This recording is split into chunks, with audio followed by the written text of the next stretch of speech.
अस्सलाम वालेकुम स्टूडेंट्स। आज हम chapter number 9 matrices and determinants short question, इसका क्वेश्चन नंबर 17 कर रहे हैं। क्वेश्चन ये है जी कि if A is an square matrix then show that A T is symmetric. अब हमें पता है कि सिमेट्रिक मैट्रिक्स कौन सी होती है। सिमेट्रिक मैट्रिक्स होती है इफ़ अगर किसी मैट्रिक्स का हम ट्रांसपोज लें और वो उसी मैट्रिक्स के इक्वल आ जाए तो इसको हम कहते हैं सिमेट्रिक। तो हम कहते हैं ए इज़ सिमेट्रिक। अगर किसी मैट्रिक्स का ट्रांसपोज लें और वो उसी मैट्रिक्स के इक्वल आ जाए तो उसे हम कहते हैं सिमेट्रिक। अब हमने इसको शो करना है कि ये सिमेट्रिक है, तो इसका ट्रांसपोज लेंगे और अगर ये इसी के इक्वल आ जाए तो फिर हम कहेंगे कि ये सिमेट्रिक है। तो अब हम इसे लेट कर लेते हैं कि ये एक मैट्रिक्स है। फ़र्ज़ कर लें इसे हम लेट कर लेते हैं कि ये बी है।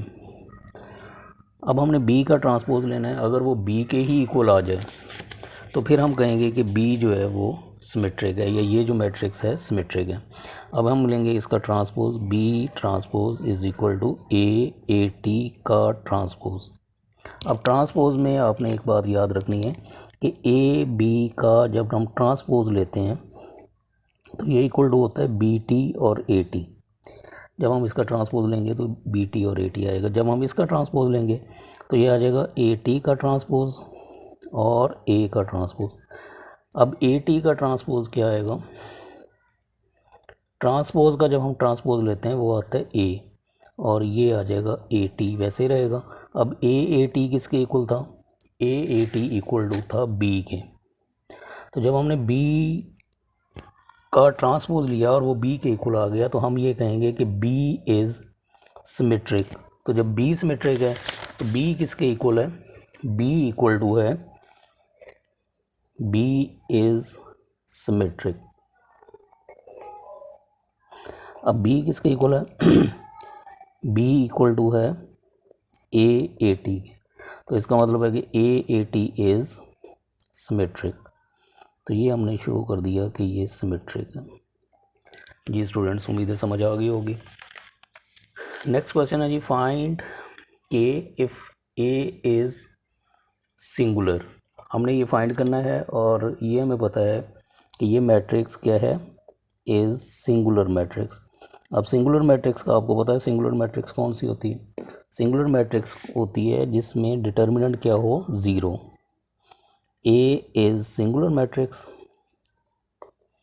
तो सिंगुलर मैट्रिक्स में डिटर्मिनेंट क्या होगा? Zero. A determinant equal to zero. इसका हम डिटर्मिनेंट लेंगे तो ये आ जाएगा 4 7 2 के 3 3 और 3 6 1। इसका डिटर्मिनेंट इक्वल टू होगा ज़ीरो। अब डिटर्मिनेंट में हम क्या करते हैं? पहले ये लिखते हैं 4 और ये कॉलम और ये रो छोड़नी है। ये कॉलम और ये रो छोड़ेंगे तो बाकी क्या आएगा? 3 3 6 1। फिर माइनस के, मिड वैल्यू का साइन हमने चेंज करना होता है तो ये कॉलम छोड़ेंगे और बाकी क्या आएगा? 7 2 6 1। तो ये हो जाएगा 7 2 6 1 और प्लस 3। अब ये कॉलम छोड़ेंगे तो ये आ जाएगा 7 2 3 3 इक्वल टू ज़ीरो। अब इसे सिंप्लीफाई कर लें तो ये के की वैल्यू आ जाएगी। तो सिंप्लीफाई कैसे करेंगे? पहले आपने लिखना है 4 और फिर पहले इसे मल्टीप्लाई करना है 3 माइनस, फिर इसे मल्टीप्लाई करेंगे 18 माइनस के, इसमें भी पहले इसे मल्टीप्लाई करना है 7 माइनस 12 प्लस 3, इसमें भी पहले इसे मल्टीप्लाई करेंगे 21 minus 6 is equal to zero. तो 3 माइनस 18 तो माइनस 15 को 4 से मल्टीप्लाई करेंगे तो माइनस 60 हो जाएगा और ये आएगा माइनस 5 तो ये हो जाएगा प्लस 5 और ये आ जाएगा 15 तो ये आ जाएगा 45 is equal to zero. Minus 60 plus 45 equal to आ जाएगा minus 15 is equal to zero. 15 को शिफ्ट करेंगे दूसरी साइड पे, 5 के इज इक्वल टू 15 तो के इज इक्वल टू क्या हो जाएगा? 15 ओवर 5। तो यहाँ से के की वैल्यू आ जाएगी के इज इक्वल टू 3। तो ये जी स्टूडेंट्स, उम्मीद है आपको समझ आ गई होगी। हमने के की वैल्यू फाइंड कर ली। ये था क्वेश्चन नंबर 18। अब हम करेंगे क्वेश्चन नंबर 19। क्वेश्चन नंबर 19 है जी, define the minor of the define minor of an element of the matrix, इसकी डेफिनेशन लिखनी है। माइनर को हम डिनोट करते हैं एम आई जे से। Minor M I J of element A I J is the given determinant. M I J क्या है, ये एक डिटर्मिनेंट है ऑफ ऑर्डर n-1 और n-1। अगर जो आपको मैट्रिक्स दी गई है उसका ऑर्डर 3 हो तो माइनर का ऑर्डर क्या होगा, 2/2। Obtained by deleting the ith row and jth column of order ANN। अब NN ये फर्ज कर लें, ये A हमारा कौन सा है, 3/3। 3 रोज़ हैं इसमें, देखें 3 कॉलम्स हैं, ये एक एग्जांपल ही है। तो हमने फाइंड करना है माइनर ऑफ 3 का माइनर फाइंड करना है। अब 3 कहाँ आ रहा है, 3 आ रहा है फर्स्ट रो में और फर्स्ट कॉलम में। तो इसे हम लिखेंगे AM11। तो ये फर्स्ट रो और फर्स्ट कॉलम छोड़ देंगे तो ये आ जाएगा 1 3 - 2 4। पहले इसे मल्टीप्लाई करना है और फिर इसे मल्टीप्लाई करना है, तो 4 + 6 = 10। तो ये 10 जो है ये आ जाएगा माइनर ऑफ 3। तो किसी भी एलिमेंट का माइनर फाइंड करना हो तो आपने क्या करना है, वो कॉलम और रो डिलीट कर देनी है, deleting ith row and jth column. तो ये देखें, ये फर्स्ट रो और फर्स्ट कॉलम ये डिलीट कर दिए।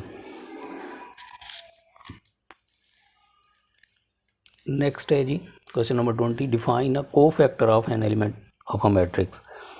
द स्केलर्स Cij कोफैक्टर को डिनोट करता है = -1 की पावर i + j, जो यहाँ लिखा होगा, और Mij जो हमने फाइंड किया होगा, are called cofactors of element Aij of matrix A। अब फर्ज कर लें कोफैक्टर ऑफ 3 फाइंड करना है उसी एग्जांपल में।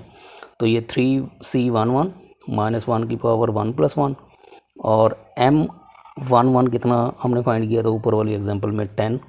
तो ये आ जाएगा = 10। तो ये इसकी डेफिनेशन होगी। क्वेश्चन नंबर 21 है जी।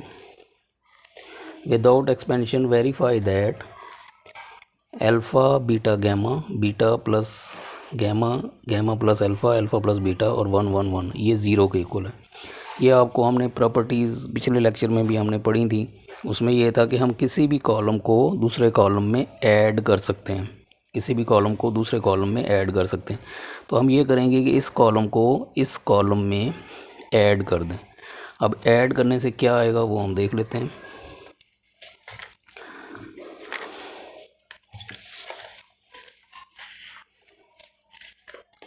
तो ये हम करेंगे, ये कॉलम 1 इसको ऐड करना है, कॉलम 1 और 2 को ऐड कर लें। तो ये आ जाएगा alpha plus beta plus gamma, और इसको ऐड करेंगे तो beta plus gamma plus alpha, और इसे ऐड करेंगे तो gamma plus alpha plus beta, और ये जो रिज़ल्ट है ये वहाँ लिखा भी रहेगा। तो ये आ जाएगा बीटा प्लस गैमा और गैमा प्लस अल्फ़ा और अल्फ़ा प्लस बीटा और 1 1 1। तो हमने क्या किया, कॉलम 1 में कॉलम 2 को ऐड कर दिया। अब ये alpha plus beta plus gamma ये यहाँ से कॉमन निकालें, alpha plus beta plus gamma common निकाल लिया, तो यहाँ पे क्या रह जाएगा 1 1 1, और beta plus gamma, gamma plus alpha और अल्फ़ा प्लस बीटा और 1 1 1। तो यहाँ पे क्या किया हमने, taking alpha plus beta plus gamma common from column 1 से हमने ये कॉमन निकाल लिया। अब कॉमन निकालने के बाद यहाँ पे देखना है कि ये कॉलम और ये कॉलम सेम है। जब दो कॉलम सेम हो तो डिटर्मिनेंट का रिज़ल्ट क्या आता है, 0। तो ये इक्वल टू आ जाएगा 0। ये क्यों 0 आया, क्योंकि column 1 and column 3 are identical लिख दें या सेम लिख दें, एक ही बात है। Column 1 and column 3 are identical. जब ये दो कॉलम एक जैसे हों, ये दो रोज़ एक जैसी हों, तो इसका रिज़ल्ट क्या होता है, 0। अब है जी question number 22। What are the minor and cofactor of 3। हमने 3 का माइनर और कोफैक्टर देखना है। अब 3 कहाँ पर आ रहा है, ये देखें यहाँ पर 3 आ रहा है। तो इसका माइनर देखना है, तो माइनर का अभी हमने डेफिनेशन की थी, तो माइनर किसके इक्वल होता है, माइनर। अब 3 कहाँ आ रहा है, 3 आ रहा है फर्स्ट रो और फर्स्ट कॉलम में, तो इसको हम लिखेंगे M11। तो अब हमने क्या करना है, ये फर्स्ट रो और फर्स्ट कॉलम को छोड़ देना है, तो ये आ जाएगा 5 4 6 8। अब इसको सॉल्व कैसे करेंगे, पहले इसे मल्टीप्लाई करना है तो 40 आएगा और फिर इसे मल्टीप्लाई करना है तो 24, तो माइनर कितना आ गया 16। और फिर हमने फाइंड करना है को फैक्टर ऑफ 3। तो को फैक्टर का फार्मूला क्या था, को फैक्टर 3 फिर वही फर्स्ट कॉलम और फर्स्ट रो, तो ये आएगा -1 की पावर 1 + 1, जो यहाँ पे आता है वही पावर हम ऐड करते हैं ऊपर, और M11। तो -1 की पावर कितनी हो जाएगी 2, और M11 हमने फाइंड किया हुआ था 16। तो माइनस की पावर 2 ये होती है प्लस में, तो ये आंसर इसका क्या आ जाएगा 16। तो ये हमारा आ गया जी माइनर एंड को फैक्टर। जी स्टूडेंट्स, उम्मीद है आपको ये समझ आ गया होगा। क्वेश्चन नंबर है जी 23। इसमें भी माइनर और को फैक्टर ही फाइंड करना है। व्हाट आर माइनर एंड को फैक्टर ऑफ 4। अब आपने देखना है 4 कहाँ पर आ रहा है, यहाँ पे देखें ये 4 आ रहा है। अब इसका माइनर क्या होगा M। अब ये 4 किस रो में आ रहा है, ये है तीसरी रो, और कॉलम कौन सा है दूसरा, तो M32। ठीक है, तो अब ये थर्ड रो और सेकंड कॉलम ये हमने डिलीट कर देना है। जहाँ 4 आ रहा था वो कॉलम और वो रो डिलीट कर दें, तो ये 3 2 और -4 और 6 आ जाएगा। ये हमने 4 वाली रो छोड़नी है और ये कॉलम छोड़ना है, बाकी क्या आ जाएगा 3 2 -4 और 6। अब सिंप्लीफाई करने का तरीका यही है, पहले इन दोनों को मल्टीप्लाई करना है 18 माइनस इसे मल्टीप्लाई करना है, तो माइनस माइनस प्लस हो जाएगा 8, तो माइनर कितना आया 26। अब हमने को फैक्टर फाइंड करना है, तो को फैक्टर फाइंड करने का तरीका क्या था, C32 ये होता है -1 की पावर 3 + 2 और M32। अब -1 की पावर ये 5 आएगी तो आंसर माइनस में आएगा, और M32 हमने फाइंड किया हुआ है 26। तो ये माइनर और को फैक्टर फाइंड हो गया जी। क्वेश्चन नंबर 24 है, find the value of k -1 1 5 और k + 2 = 0। ये डिटर्मिनेंट दिया हुआ है, तो ये आ जाएगा k - 2 5 1 और k + 2 = 0। अब डिटर्मिनेंट में क्या करते हैं, पहले इसे मल्टीप्लाई करेंगे, तो ये आ जाएगा k - 2 और k + 2 और फिर इसे मल्टीप्लाई करते हैं -5 = 0। अब एक फार्मूला है, फार्मूला कौन सा है जी, a - b × a + b, तो ये इक्वल टू होता है a² - b²। तो यहाँ पे ये फार्मूला लगेगा k - 2 और k + 2, तो ये इक्वल टू हो जाएगा k² - 4 - 5 = 0। मल्टीप्लाई करेंगे तो k² - 2² 4 हो जाएगा, -5 = 0, k² - 9 = 0।